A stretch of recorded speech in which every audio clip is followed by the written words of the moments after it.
The first item on the programme for today is the Peter Barnett Memorial Award. This is it was an award that was inaugurated in 2001 by the Electro-acoustics Group. The Peter Barnett Memorial Award honours Peter Barnett, who died the previous year. This award, which is made annually, recognises advancements and technical excellence in the fields of electroacoustics, speech intelligibility, and education in acoustics and electroacoustics. Peter had a wide range of interests in acoustics, but primarily in the fields of electroacoustics and speech intelligibility. A stalwart of the reproduced sound series of conferences, he was known for his mathematical approach to problems. The award is a silver miniature head and torso simulator, or binaural head, that you can see here. And periodically, an additional award is made to students working in the field of electroacoustics as well. And for those interested, the nomination deadline is the 15th of January. I'd now like to introduce the IOA President, Joe Webb, who's going to say a few words.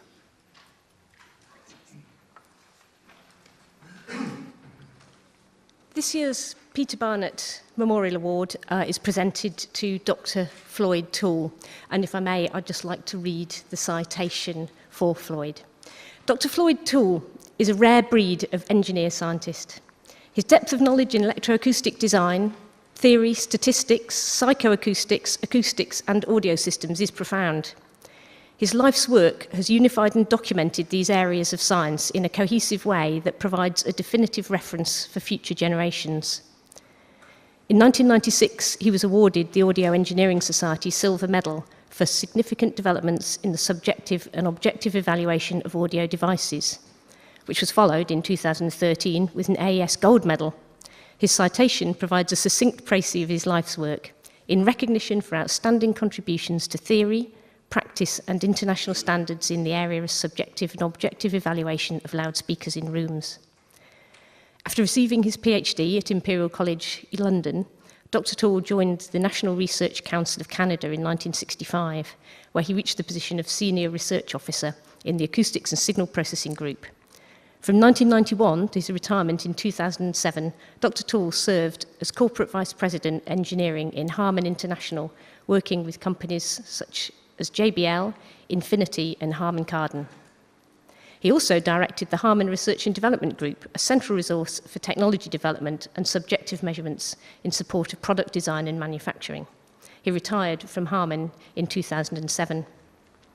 Dr. Toole's research has focused primarily on the acoustics and psychoacoustics of sound reproduction.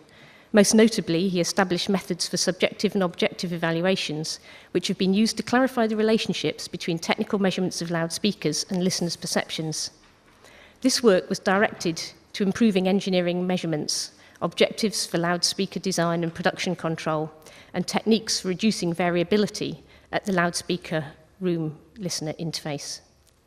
During his work at NRCC, Dr. Toole discovered that well-regarded speakers of the time did not measure well in the anechoic chamber. He found that listeners in unbiased blind testing agreed on what sounded good, and the loudspeakers that tested best exhibited the best measurements. This led to progressive improvements in the anechoic descriptions of loudspeaker performance and better methods of eliciting trustworthy opinions from listeners. The NRCC provided facilities for both aspects of the research, something not available to most designers and audio product reviewers. Following his work, many speaker manufacturers have changed their design parameters, and his measurement methods have now been codified into an industry standard. The fact that a listener's perception of frequency response can be related to the measured loudspeaker's response by an equation has injected a breath of fresh air into domestic hi-fi and professional sound markets that have long been hindered by pseudoscience practitioners. Floyd has published numerous papers in the journals of the AES and the Acoustical Society of America, chapters in 2 audio engineering handbooks, and many articles in consumer audio publications. His 40 years of psychoacoustic work is encapsulated in the book Sound Reproduction, The Acoustics and Psychoacoustics of Loudspeakers and Rooms. Floyd is a fellow and past president of the Audio Engineering Society and a fellow of the Acoustical Society of America. He's also received Lifetime Achievement Awards from the Custom Electronic Design and Installation Association and the Loudspeaker Design Association, ALMA International. The Peter Barnett Memorial Award recognises advancements and technical excellence in the fields of electroacoustics, speech intelligibility, and education in acoustics. Dr. Floyd Toole's work with loudspeakers, listening environments, and psychoacoustics has provided significant advancement in these areas, which continue to shape contemporary thought in loudspeaker design, equalisation, listening rooms, and subjective evaluation. His papers and book are strongly educational, allowing readers to become properly grounded in the science underpinning the information. With his motto of science in the service of art, Floyd Toole is a most worthy recipient of the Peter Barnett Award. Now, I'm afraid to say that Floyd can't be with us today, but Glenn Leembruggen has kindly volunteered to receive the award on Floyd's behalf. So if you'd like to come up then, I've sent you to that. And Glenn's also very kindly going to present Floyd's talk this morning for the award. This is a note from Floyd to all of us here. To my friends and professional colleagues, I very much regret not being among you at this time. The reason is one of the worst. My loving wife and best friend of 56 years is seriously ill. I am most grateful for the honour bestowed on me with this award. It is important to me that a professional group I respect has seen value in my lifetime of efforts. In the world of audio, scientific facts are often viewed as being on a par with opinions. Yet it has been opinions collected without bias that have provided access to the meaning in measurements. We are now able to measure many of the things we can hear. To some, this is threatening, as if some of the fun, sense of adventure, or personal choice has been removed from audio. But sound reproduction is the interface between art and consumers of that art. It is our responsibility to see that as much of it as possible is accurately delivered. Loudspeakers and rooms should be transparent windows into the audio arts. Then, if one doesn't like what one's hear, it is clear who is at fault. So thank you. I wish I could mingle, discuss, and clink mugs or glasses with you this morning, but it is not to be.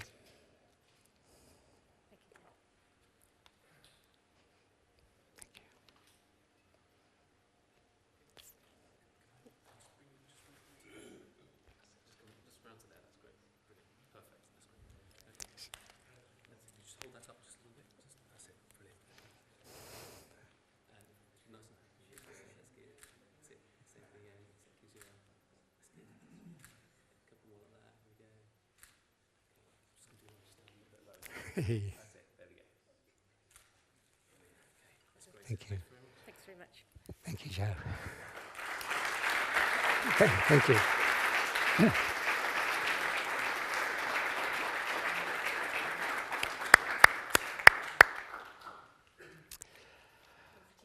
Thank you. Well, I believe I'm giving Floyd's presentation. I've never done this before, spoken on behalf of somebody, let alone for an hour. I'm certainly familiar with Floyd's work, but to give a paper is a little bit daunting, so please bear with me. I'll be reading quite a bit of it because, you know, when you don't do the work yourself, the improvisational aspect is a little more difficult. And I may run over time, so please bear with me. I've got some 84 slides, which I've already culled to start with. So the talk is in about 6 or 7 parts, which I've organised to try and get my thinking together. The first part relates to Floyd's early years. And in the beginning, he did some psychoacoustic research at Imperial College in London, and here he is with some state-of-the-art equipment at the time, which he fabricated and designed transistor and tube equipment. And then he was a research scientist at National Research Council of Canada. Some of you may know, but that's a profoundly successful organisation with respect to audio research, and Floyd was one of the pivotal people in that. And here he is in the anechoic chamber. And of course, unlike Australia, it snows, and of course, it focuses the mind. And I imagine it's very quiet. So, of course, for 1970, and it's the days of progressive rock and polyester and mutton chops and waxing lyrical.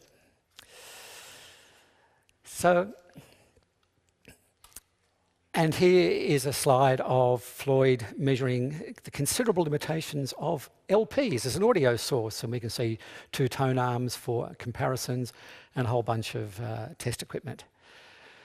Looks pretty interesting to me. And here is the slide of creating a test record to measure and demonstrate specific problems for phono cartridges. It appears that Floyd also designed the studio and the custom monitors. But it seems he got tired of LPs. They weren't particularly good, obviously, and so he designed a state-of-the-art cylinder player for the archives of Canada. What a beautiful piece of engineering that looks like too. I imagine Benny Goodman sounds terrific when replayed through that. And to understand reproduction, you need to work with sound production. And here he is tweaking the acoustics of a concert hall in Montreal in 1980. And, analogue measurement equipment in 1983. All we had was plotted curves. As you may remember, there was no digital readouts and all that kind of stuff. And the ubiquitous green box that Brill and Kerr solved. And there's many of them there, I'm sure. And the first PDP-11 computer, which was the first that was used in universities typically. And here's an a digitally controlled analog acquisition system in 1983. So he hung up his scientist suit and went to a corporate suit and became vice president of engineering at Harman. Harman were the owners of JBL in professional and a lot of other consumer brands. And they needed a research group, so Floyd established it. He was able to romance management into delivering that kind of facility, and the outcome was to be knowledge, not products, a really unusual situation. So he retired in 2007, but California's home with wine and no snow. In fact, his email address is sound and wine. Floyd coined the term the circle of confusion, and it's a beauty because it describes the situation that the audio industry is in, and it's quite difficult to get out of. The scientific process requires controlled listening tests. It also requires accurate and comprehensive technical measurements, and it also involves a knowledge of psychoacoustic relationships between perceptions and measurements, 3 important parameters. To do this successfully, you have to acquire subjective data with minimal bias, and that's really difficult. So a facility was developed which used balanced, randomised, double-blind, equal loudness, multi-comparison listening tests. All of those things are necessary to create valid subjective data. This is an IEC listening route, and that's documented in the standard. And of course, you need to have accurate technical data. And the NRCC provided an anechoic chamber calibrated down to 20 hertz. I suspect that the image is quite misleading. This seems like a relatively small chamber, but for 20 hertz, it must be a big one. And 360-degree measurements were made in the horizontal plane round this way and in the vertical plane around that way as a way of categorising the loudspeaker, made in 20th octave measurements and post-processed by computer. Now let's talk about the audio industry. There's 2 paths that a signal can take from a microphone to a listener. The first is via the storage and transmission for replay through loudspeakers. The second is direct through loudspeakers in a live situation. Loudspeakers are just found everywhere now. The beach, the listening room, the car, the concert. Perhaps one of the most profound technical things we have. Profoundly wide, I mean. And then if we're in the cinema industry, then we go through storage and distribution into the reproduction chain. So the 3 stages: capture, storage, processing, and reproduction. But how do we know what good is? When we listen, and when do we get caught in what's called the circle of confusion? loudspeakers are evaluated by recordings that are made with microphones and reverberation and effects, etc., and EQ, that are auditioned through loudspeakers that have been evaluated using the same recordings. It just goes round. So it's very easy for poor audio to perpetuate itself. And that's where we find a lot of the myths arising today. And similarly, the movie industry, I believe personally, is even in a bigger circle of confusion, where loudspeakers are always evaluated using movies that are made by loudspeakers that are evaluated by loudspeakers. Monitor loudspeakers in rooms are not standardised, and of course that introduces fuzziness into the loudspeaker domain.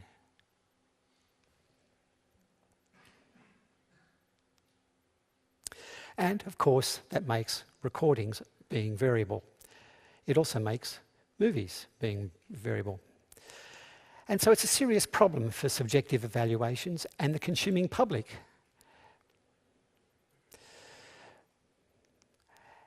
Now, they must have something in common. The top circle, of course, is a creation of the art. What we do to create, to actually make the sound, and then, of course, the appreciation of the art by the listeners.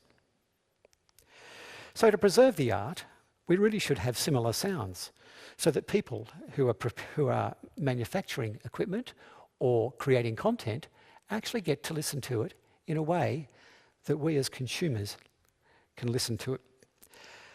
So to succeed, we must understand how loudspeakers, rooms, and listeners all interact together. We have to identify the measurements that correlate with listener preferences so that we can engineer good sound. And this last sentence is the heart of what Floyd's work over the last 30 years has been about. So measurements, what is its role? Frequency response, well, we all know that, and it's usually measured 0 degrees on axis. However, there's much more to that than meets the eye. So, of course, marketing brochures, we've got, broad, sorry, it's just a bit hard to see this. We've got broad trends here. It's limited usefulness, just too broad to be really useful. And of course, but if we drill into it with more detail, 20th octave, as we saw before, you can see important details in the high resolution curves. But if we look further, we can start to see details in the anechoic post-process data. So I'll just come forward here so that I can show. We're going to see a lot of these curves in the following slides. So I'll just talk you through them so that you recognise the pattern. So the first one is the high resolution on axis. The second one is what's called the listening window, and we'll come to that. It's the listening window that the loudspeaker has for the direct sound. And of course, of the directionality of transducers, the unavoidable directionality, there's always a defined listening window. The third curve is the frequency response of early reflections, and there's a sequence that's been defined to be able to compute that. And the fourth curve is the sound power, the total radiated power of the device. As electroacousticians, we're not used to thinking about sound power in particularly, but as acousticians, who deal with sound power daily. So for those who are unfamiliar with the term, just think about the entire sound radiated by the loudspeaker as distinct from the pressure on axis of the loudspeaker. And of course, the sound power and the axial pressure are related by the directivity index, which is this curve down here. DI is the 10 times the log of Q, and some of you may be familiar with the term Q. So DI is 10 log Q. But we'll see quite a bit of these curves coming up. So why not just simply measure at the listening position in the room? And of course, it's still done, but it commenced years ago, I think. Back in 1970, I can remember journals talking about pink noise measurements with an omnidirectional microphone, a third octave analyzer, and that's still used today in the cinema industry, in all sorts of automated test equipment. What's the downside? In a live performance, we hear a violin, And of course, it's in an auditorium, and we know what all that sounds like, and we enjoy the space. When we listen to the same thing, oh, of course, we perceive it with our brain.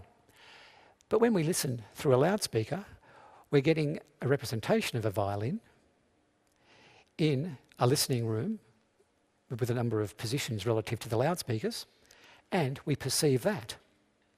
Are they equivalent? So the musical source is very well defined. In theory, we all know what a violin sounds like. It goes via the room and via the loudspeaker, and it's extremely irregular from point to point in both time and frequency.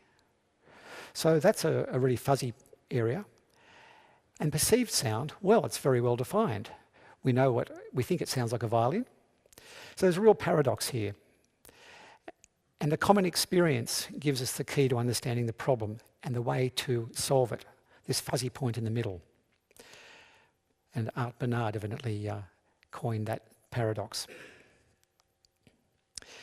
If we can adequately describe the acoustic nature of the source, we should be able to predict how it's perceived in the room. Measurements in the room may be difficult to interpret, but it's clear that human listeners have a significant ability to listen through rooms, even listen through telephones. We know it's the person talking, who we recognise their voice, even though so much has been distorted by the transmission path. We have an amazing ability to listen through problems.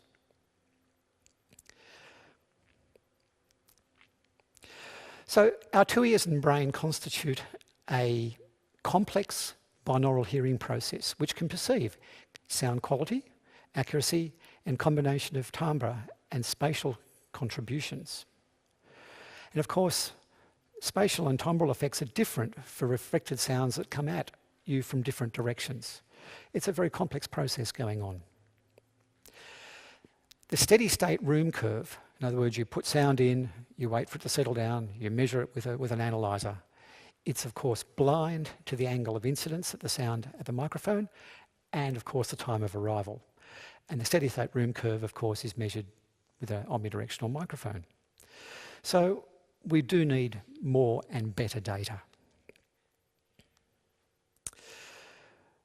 So when you consider the many audible effects of direct and reflected sounds, what we measure with these simple systems in normal rooms is not what we hear.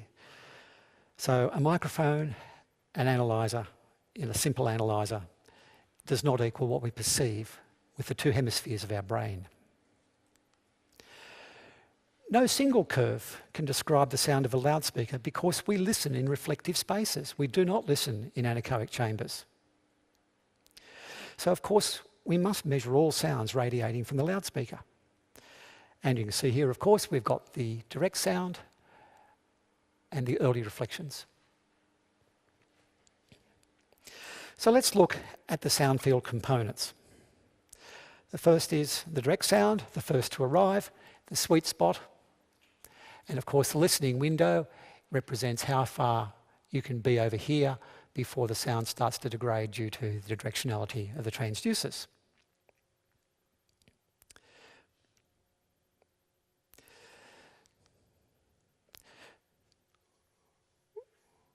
Whoops, I'm sorry. I'm going to go back one slide.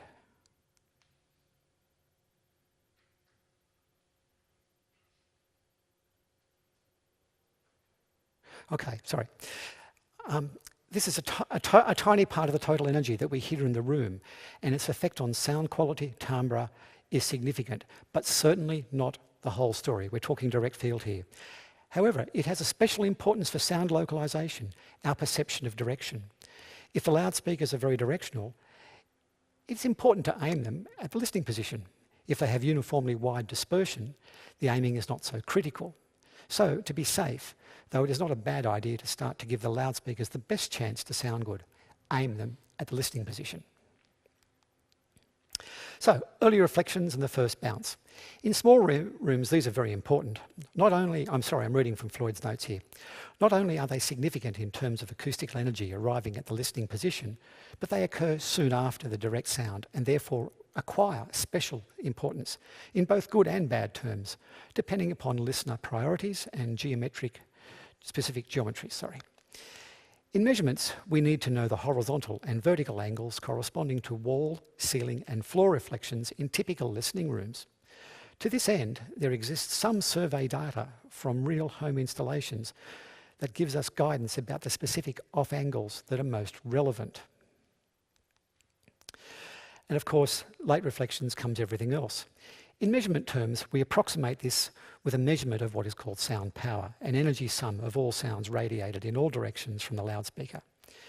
In general, we assume that this sound is heard after multiple reflections, arriving at the listening position from all possible angles. So, Floyd developed this process called spinorama to collect the anechoic data, 70 measurements at a distance of 2 metres from the loudspeaker in the horizontal and vertical planes. I wondered personally why it wasn't collected in a full 360 degrees balloon, but I'm sure they thought about that and decided that that provided sufficient information for their purposes. It's the basic data acquisition system for all subsequent analysis, and it's done in an anechoic chamber. So why do this? To collect data on enough of the sound radiating from a speaker to be able to predict how it might sound in the room. An explanation of this and the following information can be found in Characterising the Amplitude Response of Loudspeaker Systems by Alan Devontier. It's an AES preprint in 2002, which you can get from the AES. And the spinorama format is now the basis of a standard, and it's an optional data output format in some respected measuring systems. One audio magazine has implemented in a do-it-yourself version. So the fact it's an ANSI standard means we have started the process of formalisation of that method. So here's a picture of a loudspeaker's frequency response on axis. Looks like a very good loudspeaker. Here's the listening window I spoke about before, and the listening window is plus minus 30 horizontal, plus minus 10 degrees in a vertical plane. And the dotted curve up there is a response over that listening window. Pretty good. So that's one of their benchmark loudspeakers. The listening window is the average of measurements made over those angles to embrace listeners who may be sitting away from the principal axis. The single bounce early reflections. This is an average of 26 curves, all with specific angles.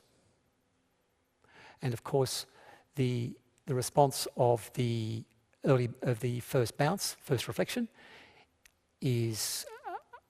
falls with frequency because generally the directivity of the loudspeaker increases with frequency, less energy to excite those surfaces.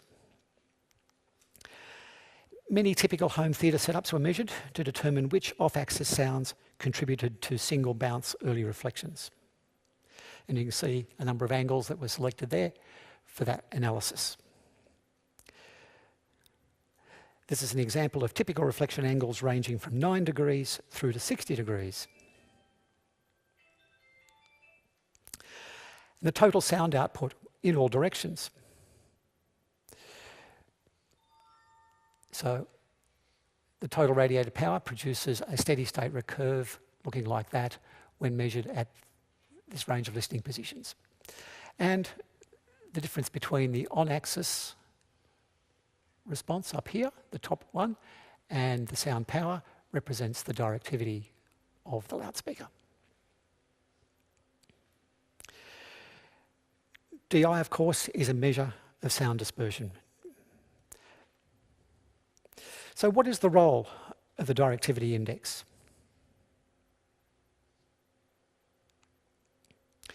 Here's a picture of performance of a very good or neutral sounding loudspeaker. It's fairly expensive, $10,000 a pair in the year 2000.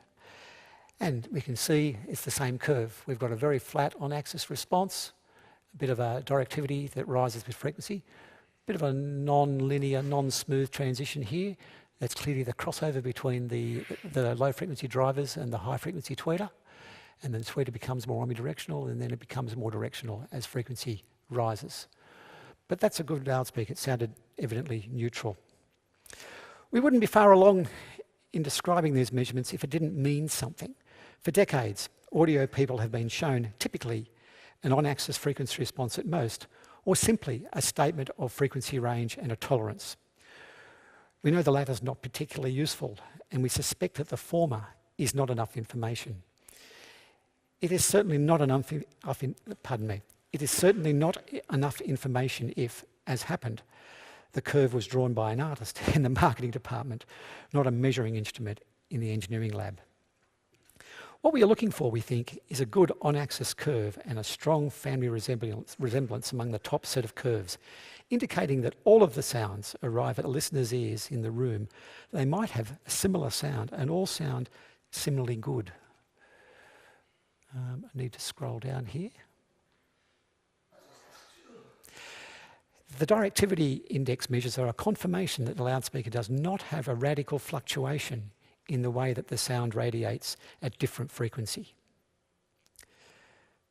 This was a state-of-the-art loudspeaker in 2000, and the dip at 2 kilohertz, as I said, directly the dip in the 2 kilohertz sound power here directly translates to the increase in directivity here. And of course, the bigger the directivity index, the less the reflections that will occur. So here's another very good loudspeaker from 2005, $3,000 a pair.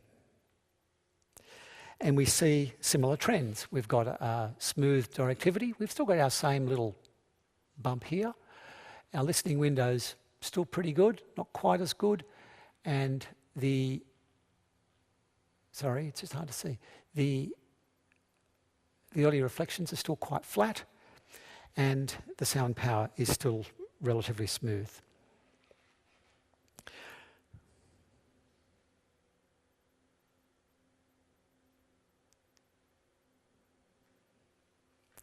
And a third loudspeaker, $16,000 a pair, 2008. Once again, very similar trends. Any wonder that's very good and sounds neutral. And lastly, $20,000 a pair in the year 2015. It's a professional loudspeaker, and so we see a directivity index that extends, that's higher down to lower frequencies and is more constant. That's typical of professional loudspeaker systems, and you can see the sound power curve follows that. But once again, we've got very consistent, smooth sound, smooth and frequency responses of the early reflections and the total radiated power in the room. But let's not forget low-cost loudspeakers, $200 a pair in 2016. It's not that far removed from our $20,000 a pair of the previous slide. And if we add a subwoofer, we get a pleasant surprise. We've got a remarkably good loudspeaker with all the attributes of a very expensive loudspeaker. So, good sound is a matter of good engineering. So, it begins with a choice, to be neutral or to exhibit a personality. If you're going to choose a personality, who gets to choose? A useful beginning is to find out what ordinary listeners prefer to listen to. Is neutrality a virtue?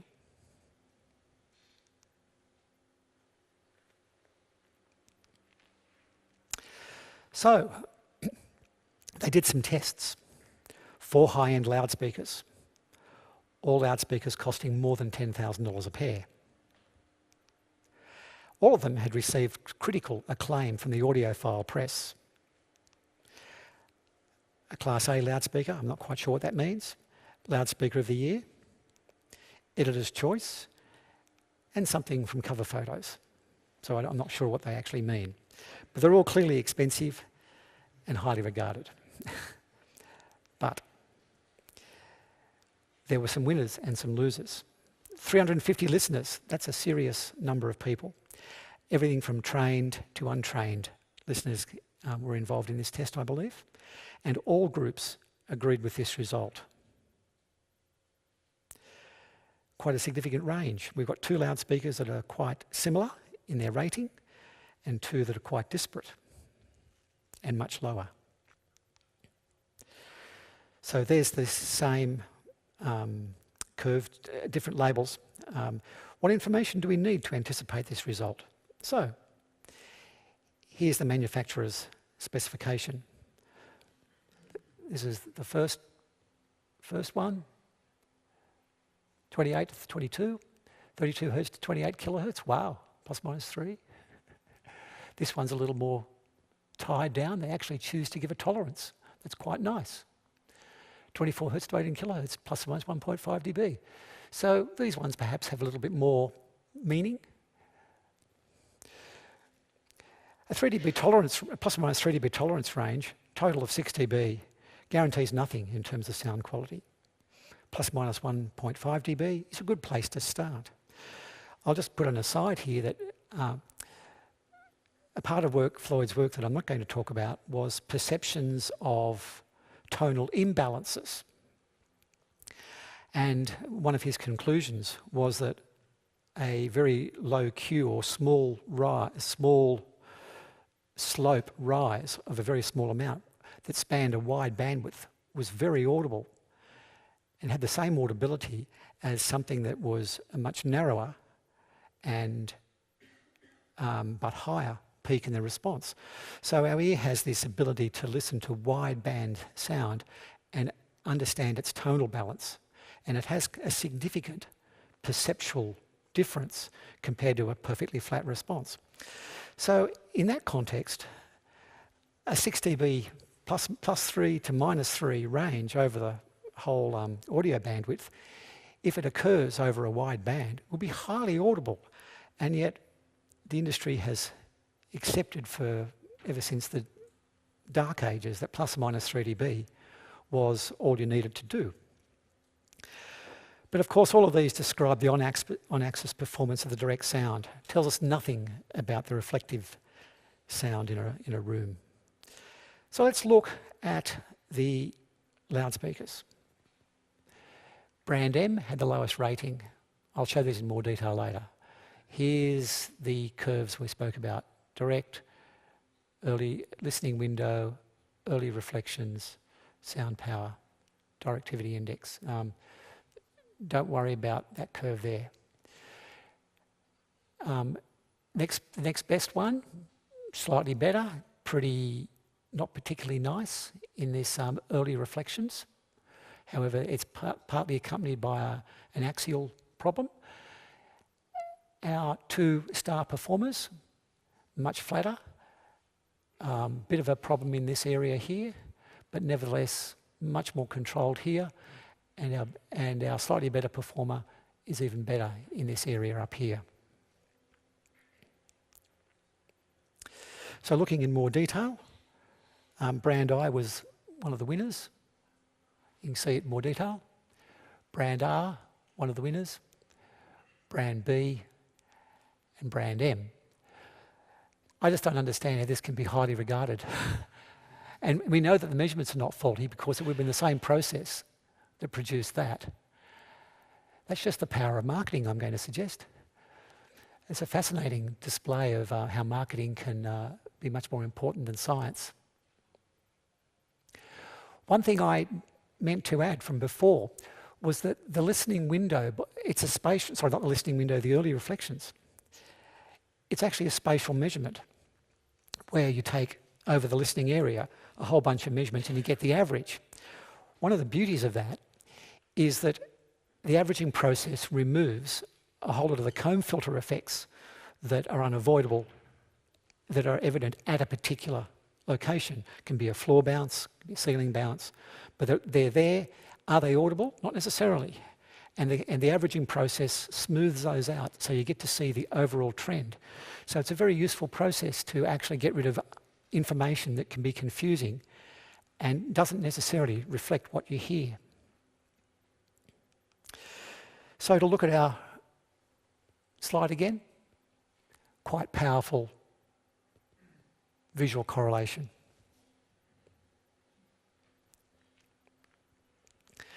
And it doesn't require an engineering degree or extensive training to recognise excellence.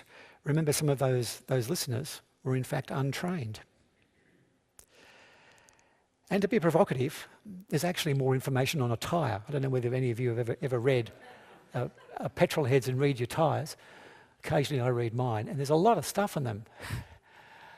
There's more information there about a $200 tyre than often a $20,000 loudspeaker.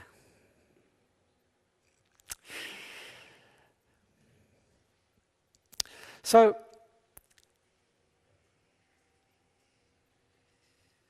some definitive tests were carried out. Part one of that was to do double-blind listening on 70 loudspeakers, different brands, different sizes, and different prices. Subjective ratings on a scale of 10. Their ratings in a normal listening room. And over here we see such a listening room, and we see a device that could change the location of the loudspeaker in 3 seconds. And so it's a positional substitution shuffler. Mono, stereo, and left, centre, right was possible. That alone, I think, would be a pretty good feat of engineering. Reverberation time of the space, 0.4 seconds. Typical for a listening room. So in part two, you capture all the data and develop a model for predicting the subjective ratings from the analysis of the spinorama. 70 loudspeakers, a whole bunch of measurements, and this rating is the equation. In that citation that was read, it mentioned an equation. That's the equation. Unfortunately, I can't talk to it. I only discovered last night I hadn't done that particular piece of learning, and it was just a little late. But I think LFX means low frequency extension. But nevertheless, it's a very useful thing. Now, out of those 70 loudspeakers, they did the listening test and correlated the subjective ratings with the calculated preference ratings and a correlation coefficient of 0.86, which is not bad. We only had 70 loudspeakers, and that correlation existed. So there's definitely something playing there, something at play that looks good, that the equation reflects subjective opinion. And the best loudspeakers sounded the best, which is really good to hear. So one of the premises of this talk is from the anechoic data, we've predicted in-room subjective ratings for a typical listening room with a correlation coefficient of 0.86. So the original tests of 70 loudspeakers included loudspeakers of all prices, sizes, and bandwidths. The results did indicate that about 30% of the weighting, the preference rating, was due to bass smoothness and extension. No surprises there, we all like bass. But a separate test involving comparison of small bookshelf units with similar bass performance yielded a correlation coefficient of 0.995. I asked Floyd about this, and he said the test of the bookshelf units had many more loudspeakers in it than 70. So when all the loudspeakers were restricted to the same genre, you might say, bookshelf, this extremely high correlation coefficient results between inferred performance from the anechoic measurements and subjective rating. And it's well worth a read. Sean Olive and Floyd Toole did a lot of work together at the NRCC. Sean was Floyd's protege, in effect, and Sean has taken over from Floyd's work before he joined Harman. So you'll find a lot of Floyd's thinking in papers by Sean Olive. So these impressive results could only occur if the subjective data were not corrupted by acoustical and non-acoustical nuisance variables, and the technical measurements provided the necessary information about the sounds that listeners hear in a room.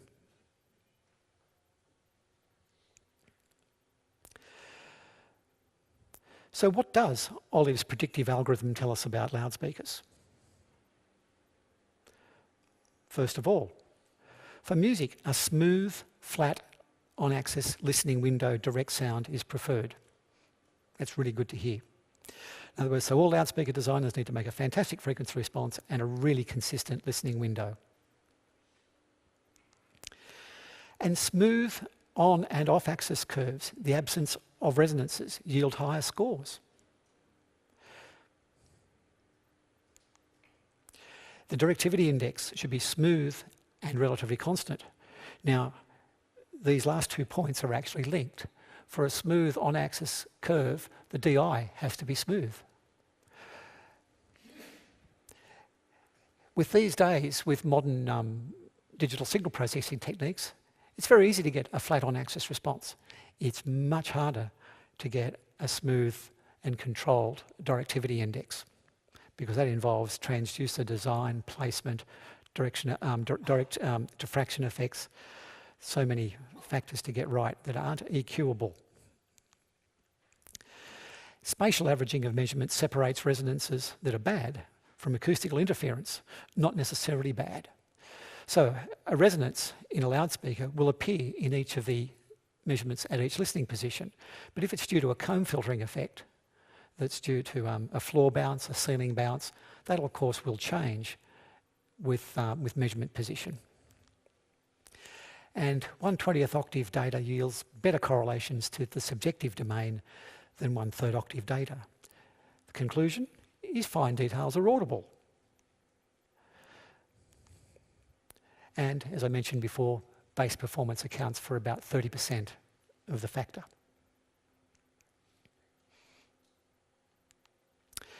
Room EQ, it's a term that is used in the audio industry a lot, and it's actually a term of abuse. It's actually, room EQ can't exist. You cannot equalise a room. You can only modify the signals supplied to the loudspeakers in a room. You can't add reflections or take them away. You cannot change the reverberation time. You cannot change seat-to-seat variations in bass, or in fact in the mid-range and treble.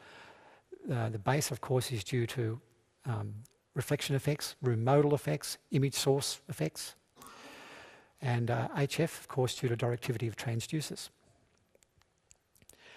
And you can't change the frequency-dependent directivity of loudspeakers or the frequency-dependent absorption of acoustic materials. None of these things can be changed. So therefore, you cannot equalise the room. But we also have to be careful. We shouldn't EQ room irregularities that are due to non-minimum phase reflections.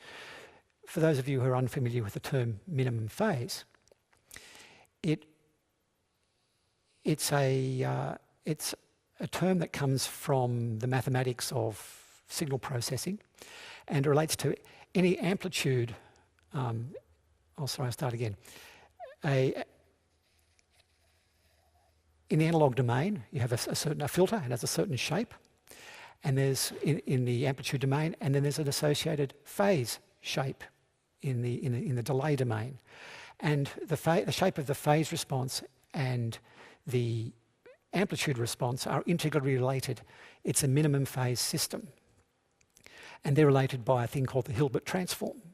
Well, if you know the amplitude response, you can calculate the phase response using the Hilbert transform. In the digital domain, that relationship breaks down because you can have an amplitude response in a filter with zero phase. But loudspeakers are on the whole minimum phase devices, other than delay issues. So if a transducer has a rise in it, it'll generally have, in its frequency response, it'll generally have a phase change associated with that rise. So you can apply equalisation to a loudspeaker to fix the amplitude, and the phase response will also be fixed if it's a minimum phase situation. But of course, rooms have got delay. There's intrinsic delay, phase cancellation effects from comb filtering. They're all non-minimum phase situations and can't be equalised. And of course, they all come from reflections. So looking at the frequency range of the three types of sound fields, the direct sound dominates up here and less importance down here. Direct and early reflections happen up here. Reflected sound is taking this dominant area in here and leaving the white being direct sound up here. And of course, the low frequency sound power down here. And down here, reflected sound dominates over here. So in thinking about the performance of a loudspeaker, we've got to always keep these three domains in mind. Here's some measurements were done in a 125 cubic metre room, and our familiar four response elements up here: direct, listening window, early reflections, and sound power.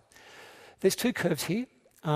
One is the DI in conventional terms, in classical terms, is the difference between the total sound power and the axial pressure. So for an axial pressure to be constant, the sound, if the radiated power falls, then the directivity has to increase to provide that. But the top curve is not a true DI curve. It's the difference between the listening window and the sound power.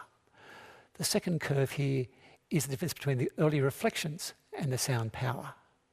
But once again, you can see how the directivity index, which forms the basis of this, does affect these responses up here.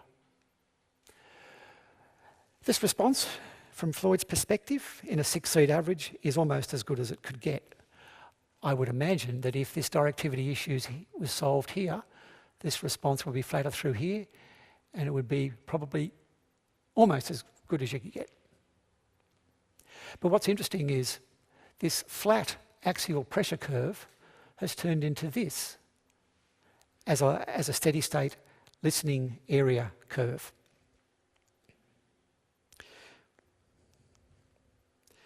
See, here's a loudspeaker with two problems. Now the first,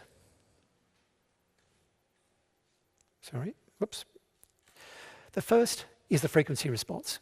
It's non-flat. And as I just said a minute ago, equalisation can fix that. So little bumps up here, perhaps this resonance here might not be minimum phase, but nevertheless it's fixable, and with equalisation you could make a real flat response if you wanted. But that's not going to fix this problem of early reflections.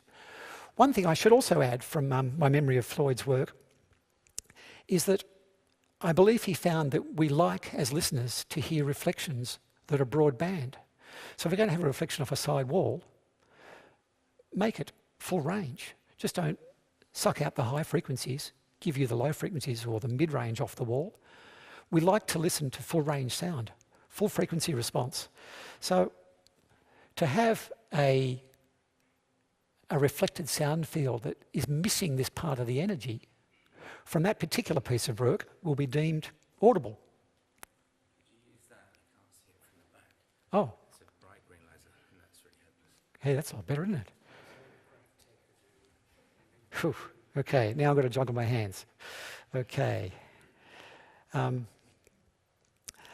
second problem is irregular directivity, which equalisation, whoa, whoa, wow, cannot fix.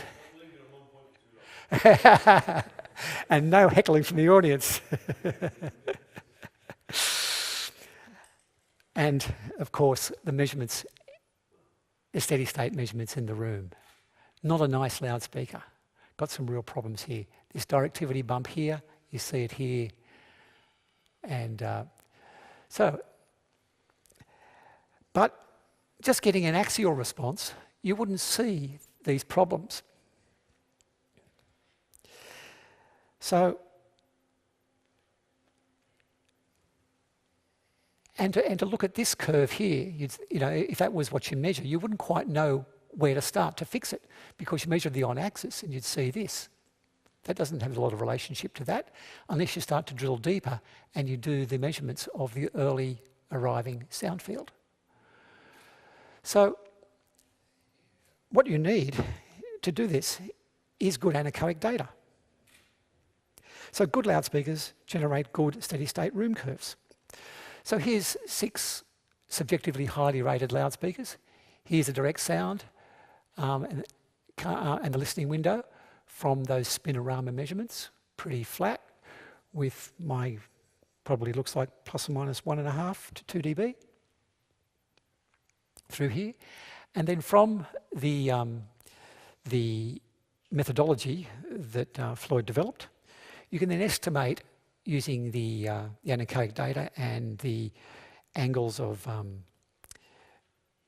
arrival incidence on the various early reflecting sound surfaces. That's in his papers, where the actual importance of the various radiating angles is listed.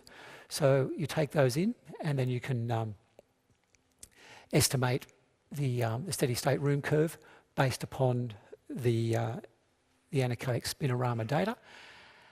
And then here's the measurements. Now there's seven steady state measurements for 5 loudspeakers. I don't quite know how that works. Maybe there's different rooms. And we compare that to the early reflection. So the grey is the measurement, and you can see all these local interference effects. But you can see the overall shape of the steady state room curve is very close to the estimated curve based upon the anechoic data. So if you measure such a room curve, it means you probably purchased a neutral loudspeaker. And you don't have to spend $20,000, it would seem. And if the steady state room curve is different, you probably need a better loudspeaker because you can't equalise it. So equalising a flawed loudspeaker to match the desired curve guarantees nothing. And it's all predictable from the spinorama measurements in the anechoic chamber. So don't expect a perfect looking room to sound perfect. That's the message. And Floyd's motto is science in the service of art is our business. And I think it's a really critical one because we often lose sight of the fact that we're creating listening situations for people. The ear is a beautiful thing. You know, sound is just the most wonderful experience. Science needs to support that. It cannot get bogged down in measurements and belief. We have to use our best science to create the best art for the performers and the content creators.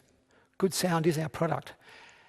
And listening skills, I believe, this is my personal opinion, are lacking amongst our industry. Listening to the sound. Does it sound like a violin? Does it sound like a clarinet? Does it sound like a voice? Good sound is our product. And according to William Gibson, the future is here. It's just we haven't got hold of it yet. So thank you.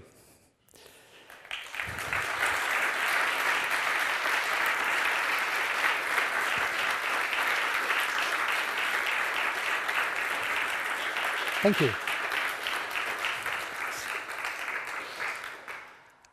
If you have any questions, I'll do my best. I may well throw some to Philip Newell and to Keith. The 3 of us, and Adam, we've been working with Floyd over the last 4 or 5 years in the SMPTE, Society of Motion Picture and Television Engineers group, of which we're all members, and with the goal of creating better cinema sound. I alluded to earlier on the circle of confusion, and that's profound in the music industry with a thing called the X curve. So we're all, the 4 of us are really familiar with Floyd's work. If any of you have some questions, we'll give it a go.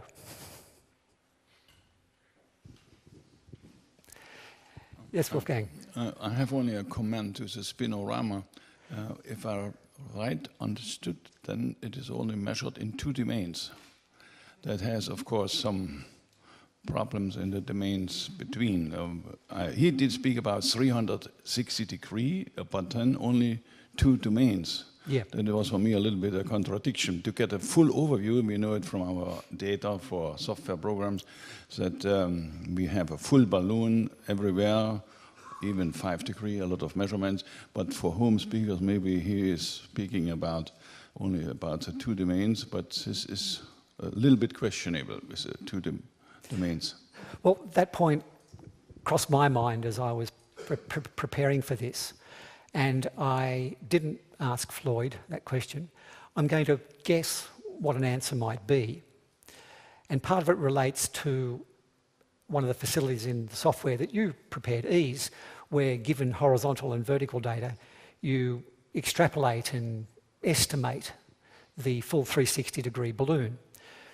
Maybe that is going on in part of the process that is used to estimate the, the response curve for the early reflections. I'm also wondering if there's a cost issue here, so if looking to create a cost-effective but meaningful process to measure in these 2 planes only may provide sufficient information that you can get away with it effectively. And it may also be in relation to, because in sound reinforcement you really do want to know where all the sound's going, but in a listening room, then the loudspeakers are generally in defined positions relative to a boundary. The axial, the horizontal is, because you're normally pretty much on axis with your head at a loudspeaker. It may well be that the important reflections that are necessary for this analysis actually do come from the vertical plane and the horizontal plane largely. So maybe that's part of the reason where it could be compressed. Yes, Jamie. Just to follow on from Wolfgang Annet's point, I think it's assuming there's some reasonable, well-behaved, good behaviour of the speakers off the 2 planes, which may be okay for domestic loudspeakers, but I can imagine for the bigger PA ones would not necessarily be accurate. Yeah, I take your point, but I'm just going to wonder, so we're going to scroll right back to you mean that horrible that one? horrible one? Yeah. That was really expensive. Yeah, well, that one was probably making twitchy hedgehog polar patterns off axis. I would guess so. I would think that you won't get a yes, brand M. You won't get that. Look at the directivity; it's really wild, and I don't think you're going to get this pattern with something that's not wildly hedgehoggy. No. Yeah. So. Interestingly, there was a paper in the IOA a few years back on using spherical harmonics to do this sort of thing that gives you quite an efficient measurement method. Really? Yeah. Who wrote that? Me. Oh, wow. I think you should give us a primer next year, please. That would be very interesting. Excellent. I love the way that, that work that's been done years and years and years ago suddenly props up as being, wow. Yeah. Yes, Paul. Thank you very much. One of the things I love about this conference is we're a broad church, but we all end up with the same problems. And I'm listening to this and finding these 4 curves, and then the various differentiators differences between the curves, the directivity indexes and pseudo directivity indexes, proto indexes, being quite fascinating. This obviously being developed for hi-fi, highly critical listening in acoustically, should we say, friendly or neutral rooms, not inconsequential rooms.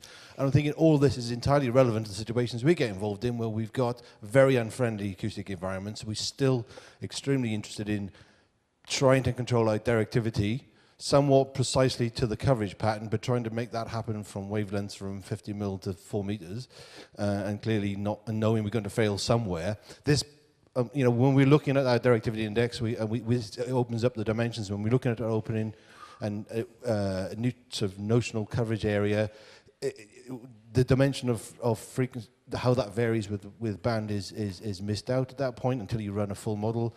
This just, it makes a lot of sense in that world, basically, not just about hi-fi listening. It makes a lot of sense when you're trying to get intelligibility out of a stadium seating area. That's an excellent point, Paul.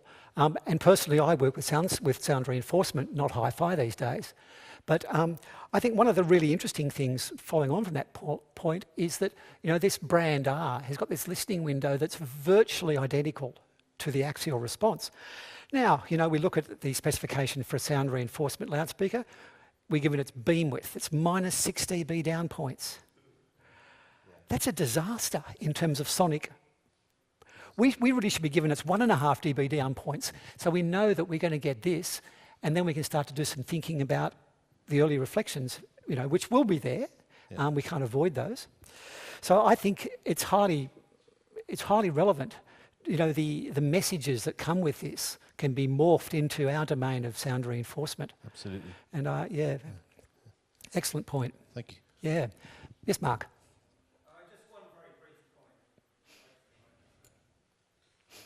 Just one very brief point. Speaking on behalf of KEF, we've used the technique that Floyd developed for many years and have actual experience of producing product using the same graphs that you see up there. And I can say that they do work, that if you do that well, you get a product that's very nearly the best balance.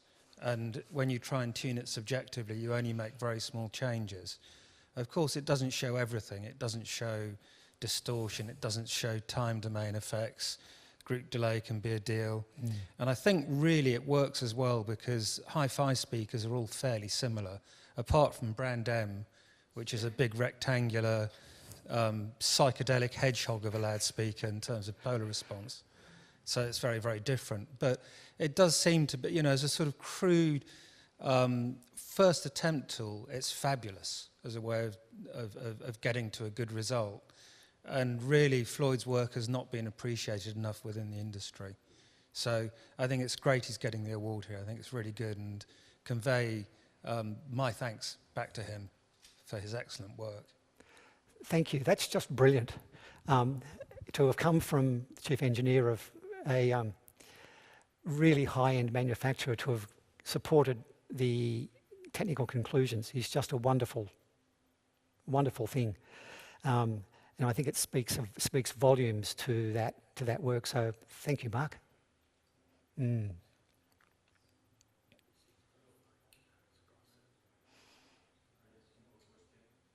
you can hear me. What do you mean by a steady state response? Because I didn't quite get it. Sure. Steady state response is when the sound field starts. So forgive me, I'll go right back to basics just in case. And the sound field starts, a pulse goes into the room, well, a sine wave starts. Direct sound hits the listener, then more sound comes off the walls, reaches the listener, the early reflections, then more and more sound starts to arrive as the sound distributes through the room, reverberation occurs, and the loudspeaker's continuing to make the sound all the time. So what we talk about, the direct sound, is continuing all the time. The reflections are all continuing, and eventually they settle down into a pattern where it's the total sum of all of those arrivals. Okay, so that becomes the steady state. Yeah. Yeah. So my question is, like, in these graphs, when you are taking into account the early reflections, they are the average between many measurements, isn't it? Because otherwise they will be very. They're the average. Well, at a particular place, there is a steady state response. So then you measure over the listening window, which is a grid of chairs, a number of those, and you get then an averaged steady state response. And I'll draw the distinction between, like, if you were to measure the impulse response of the system at a listening position, then you can clearly see the direct field, the early arriving energy, the later reflections, and then the reverberation. Now, with windowing techniques, you can then separate those out and get the frequency response of each of those elements, or the frequency content of those elements. But if you take all the time data from the impulse response, you do have the steady state frequency response. It's Pardon me, it's equivalent to the sound having been turned on and left on. Yeah. Thank you very much.